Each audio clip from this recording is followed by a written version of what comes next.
Hold on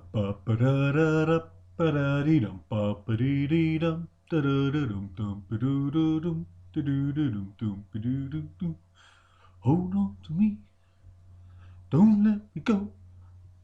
See what you know. Who cares what they know? Oh, sorry, you just caught me singing along to that incredibly catchy song, Freedom by Pharrell Williams. Hello, Year 10 Media Studies students. How are you today? I hope you're all well. I'm doing absolutely splendiferous, and it's always a pleasure for me to be recording one of these lessons for you. Okay, so we are going to start today by looking at one of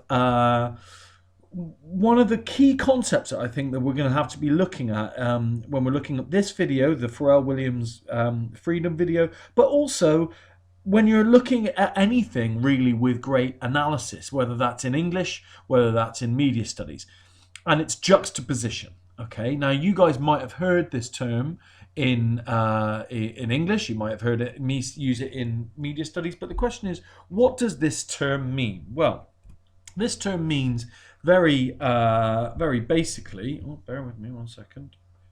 Right. Here we go. Very basically, placing two things side by side for comparison or contrast. Now, I've used this magazine front cover from 2018 from Time magazine to highlight what juxtaposition means. Now, you can see this image has been put together. This young girl is crying, and this is a tangerine orange in a suit. Sorry, no, it's Donald Trump. And what we can see is these two figures are juxtaposed, okay? Her age, she is young. His age, he is old.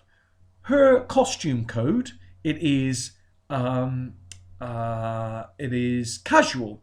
His costume code, it is formal. She is short. She is looking up compared to him looking down. She is in a position on the page of vulnerability. He is in a position of power. And the designer of this front cover wanted to show this as representative of what America is like.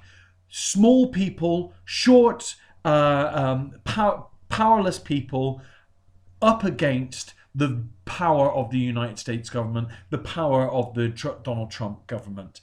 She is looking desperate and crying. He is looking a little bit sad, but certainly quite confident. Okay, these two figures are juxtaposed to show how they're different, and actually there is a message clearly there. Okay, what I would like you to do is I would like you to click on the link again. I'd like you to watch the Pharrell Williams video again, please. And I want you to do that now. And I want you to make a few notes on this concept, juxtaposition. Where does this happen in the Freedom video? And why do you think Pharrell Williams uses it? Think about juxtaposition of color. Think about juxtaposition of mise-en-scène. Think about juxtaposition of set dressing, of costume, of lots of different aspects of the moving image that we look at all the time. Okay, use some of the media language that we looked at last lesson to help looking at the use of juxtaposition. Okay, pause this video and do that now, please.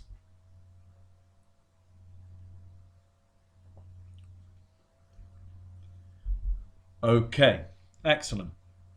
So we're looking at juxtaposition, and we're looking at Pharrell Williams and his Freedom video. Okay, so let's have a look at these two screen grabs that I've taken from the video. Okay, let's have a look at these. Now, you can tell, obviously, that the two scenes feel, well, have a think. I don't want to tell you how to feel. There's certainly a clear use of blues and greys. The lighting is low light. It's dimly lit. You could say that there is a sense of dereliction. There is certainly a sad or depressing feel to these. The use of blue adds to that. The use of lighting adds to that. Maybe a sense of isolation in the first scene up here. Maybe a sense of powerlessness by the scene of the slaves here. Okay, so we can see that the use of color, set dressing, mise en scène, all of that, costume, all of that kind of stuff makes these scenes feel depressing, makes us feel isolated, makes us feel kind of downbeat. Okay, now let's think about how these two scenes feel. We now have a sense of unity here. We have these vivid, united colours of the red t-shirts and red armbands that these people are using. You can see that the bodies are positioned in a way to show that everybody is linked together, everybody is joined up together, and that is in clear juxtaposition to this scene where there's that depressing use of blue, and in the screen itself we have Pharrell Williams being very isolated. He is alone within this scene, within this, I would say, what is it, a shopping mall or something, just being torn down, that kind of thing. Okay, so we've got clear juxtaposition in body positioning and the makeup of the shot, in the use of color, in the use of people. And drama students, you'll know the word proxemics when you're putting people together and how close people are together. Clearly, this scene here, the proxemics shows them to be very, very close indeed, almost all interlinked in some way or another. We then have this scene, which is, again, very dull colours, lots of use of blacks and greys, whereas this scene shows more vivid colours. We have the red background here, we have bright colours of the men dancing, their costumes. We've got these kind of different colours of blues and oranges and greens and yellows, and the body positioning as well, compared to that or juxtaposed to the body positioning of these characters over here, shows a real contrast. These people are oppressed, they are lonely, they are alone. These people are free. Okay, and the power of a sense of freedom is one of the messages of the video. Okay, so we are juxtaposing. Pharrell Williams and the director are juxtaposing these two ideas by not just the lyrics, freedom, freedom, that he screams, but also the use of color and costume and body positioning and proxemics. Okay, so we're now going to look at another term, which is intertextuality. Now, we've looked at intertextuality. We've looked at intertextuality when we looked at Fortnite. We've looked at intertextuality when we are looking at the Katy Perry video. And we're now going to look at it in terms of the Pharrell Williams video. Okay, so intertextuality is when a media product makes a reference to other products, other media products. And again, I want you to think about, can you find any evidence for this in Freedom? If you know and you can mention that, that's great, make a note. If you don't, maybe watch the video again. I'm going to go through a few things that we can notice. So, sorry, just taking a drink of water there. So, intertextuality. Well, we've got, this is a very famous, this image on the top left-hand side, very famous photograph that was taken in an Afghanistan refugee camp in 1984. It was a very, very famous image at the time and has become a famous piece of artwork. And that is referenced by this image in the Freedom video. Now, it's not a direct reference. Clearly, the director is not trying to copy exactly what's going on, but we have a Muslim woman. Well, actually, is she Muslim? This dot on her head, and I'm sure that's the dot is, there is a term for that I don't know off the top of my head, suggests that she is Hindu. But she is certainly wearing a headscarf, and she's got piercing blue eyes, as we've got here, and there is a reference. This video text is referencing this image. Now, this image is a very, very famous image of a protest that took place in Tiananmen Square in China back in 1982. And again, it's a very famous image, and it shows one person holding a bag or something, standing in the middle of the road, as you can see here, blocking 4 tanks. And it's used as a this photograph is very famous. It's used as a symbol to show that one person can make a difference. One person can protest and can stop something that's very, very powerful. And you can tell that the video has referenced this particular famous photograph in this shot of the video. A tank man, a Chinese protester, stares down a tank in a non-violent protest, and we've got this shot. So they are not direct references, but they are clearly visually linked. Okay? And actually, there is one last one where we've got this image that's used of Muhammad Ali, okay? And that is juxtaposed. The next shot is where you have Pharrell Williams standing in front of the piano, and he's doing similar gesture codes. He's pretending that he's punching, just like Muhammad Ali is there. And we're using juxtaposition and intertextuality there. And actually, if you are thinking about it, this is a second reference to Muhammad Ali in Katy Perry's Roar. She said, "I sting like a butterfly, float like a butterfly, sting like a bee." And that is a reference back to Muhammad Ali, a clear symbol of strength. And it's being used here. Muhammad Ali is being used here as a symbol of strength. Okay, so just a little bit of me going through those two concepts there. We have juxtaposition and we have intertextuality. Okay, so what I would like you now to do, there's a link on the screen.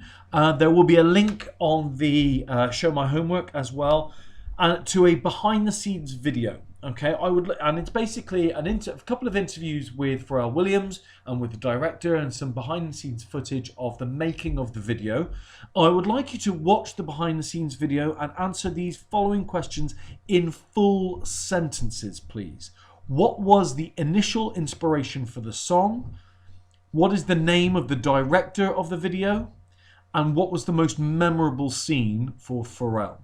And why was it memorable? Okay, so for this first question, you can say the initial inspiration for the song was da da da da da. For the second question, the name of the director of the video is da da da da da. And then finally, the most memorable scene for Pharrell was the scene where da da da da da, because da da da da da. Okay, I want you to pause this video now, click onto the behind the scenes video, and answer those questions now, please.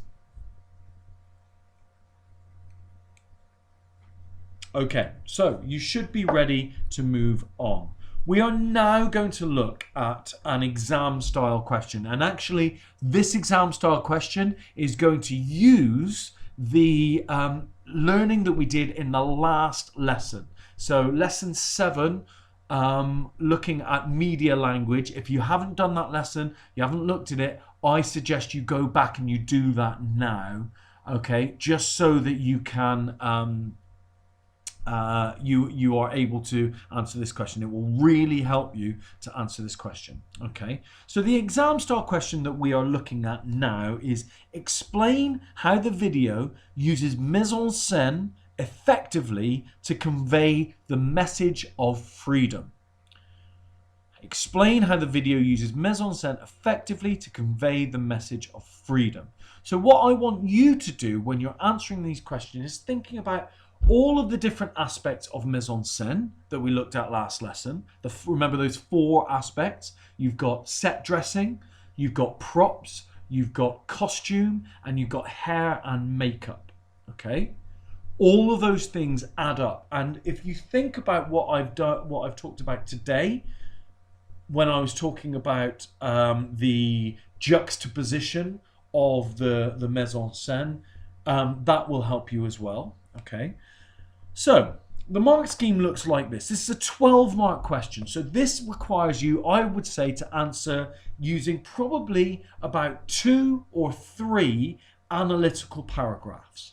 Okay, I'm going to go through the mark scheme, some of the things that you might want to say, and I'll give you an example paragraph for you to look at. Okay, so for you to get into the top band, so a 9 to 12 marks, so right at the top, you need to put good detailed analysis of the mise en scène and appropriate judgments and conclusions regarding how effective the use of mise en scène is. Okay, so remember, this is the key phrase in the question. It is mise en scène. The question is exactly asking you about that. It's not asking you about dancing. It's not asking you about camera shots or anything like that. It's all about those 4 aspects of mise en scène that I've said. So you need to put, if you really want to hit the top band, it needs to be good detailed analysis of mise en scène using appropriate judgments and conclusions.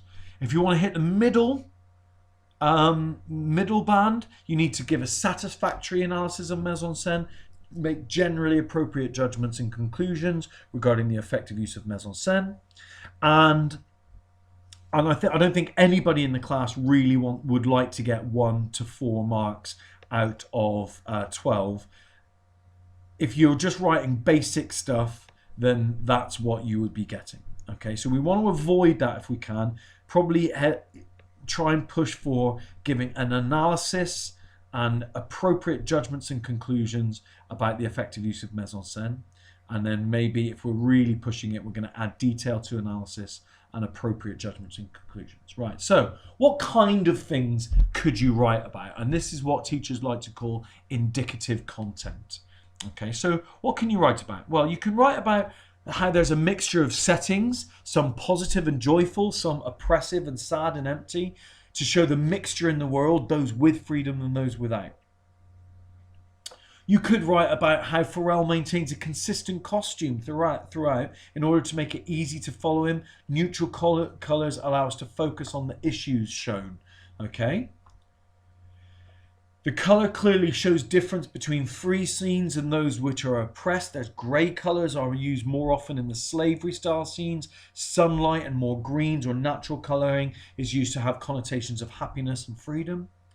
And then you've got references to key historical events or settings related to freedom. We've got Muhammad Ali, Tiananmen Square, like I've said. Okay, so here is an example paragraph. I wrote this, so please don't just copy and paste this because I'll know straight away that you're cheating. Okay, so here is what I have written.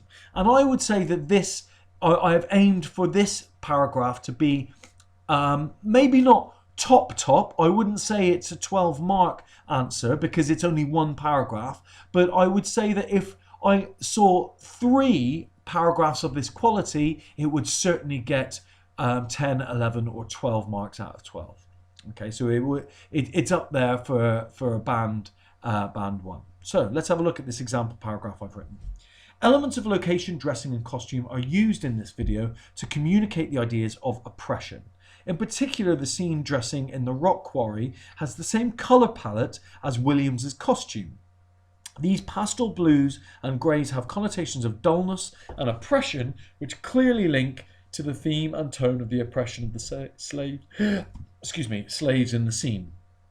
Whereas in other scenes where the characters are more free, the costume and the location dressing are more vivid and loud colours give connotations that these characters are free and the joy that this freedom gives.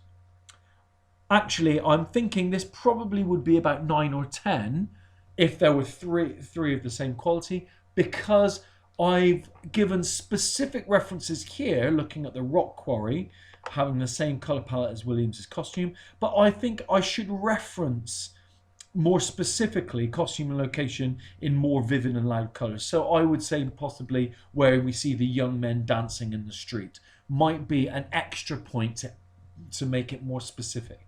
Okay, you can see here that the analysis that I'm giving is detailed. I'm being very specific at what I'm doing, and I'm talking about mise en scène. I'm talking about location, dressing, and costume. Okay, and those are the two aspects of mise en scène that I'm looking at in this paragraph. I would hope to write another paragraph, maybe about other aspects, makeup, hair, whatever it might be. Okay, so that's all from me. What I would now like you to do is spend about 15 to 20 minutes writing your response to this exam question, and I would like you to send that response to me. You can do it either via Show My Homework, or you can email it to me. My email address will be on Show My Homework on the assignment, or you can just link it to you can just submit your work via Show My Homework. I'm expecting everybody to complete this work.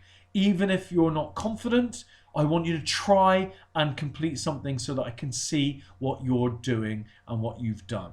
Okay?